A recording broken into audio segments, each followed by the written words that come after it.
Hello there! This is CG Soriel, and for today's video guys, we will be making pan-fried pork chops in a creamy mushroom gravy and mashed potato. So let's start cooking! First thing we're gonna do is to season our pork with simple all-purpose seasoning, salt, garlic powder, and pepper. Then heat lang natin yung skillet natin over medium heat and then add butter and olive oil.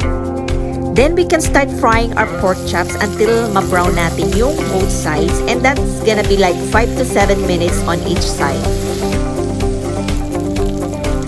After frying guys, remove lang natin pork chops from the pan and then set aside lang muna natin. So using the same pan, just add butter and olive oil, and then after that we can add your mushrooms and chopped onions and minced garlic.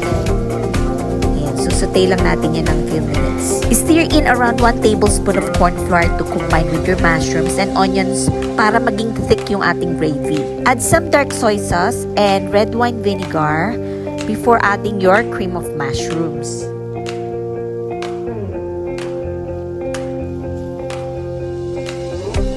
Guys, I'm also adding beef broth and a teaspoon of sugar on this recipe. Bring up to a simmer, and then after that, we can add back in the pork chops.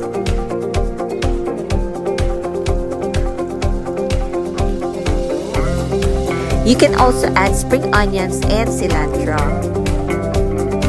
For our mashed potato, mag-peel lang tayo ng patatas and then i-chop lang natin, i-boil, and add some seasoning like salt and pepper. And then mag-a-add lang ako ng fresh milk and ng butter sa patatas. And that's it! So guys, I hope that you enjoyed watching our videos for today. And thank you so much for staying. I hope to see you again soon.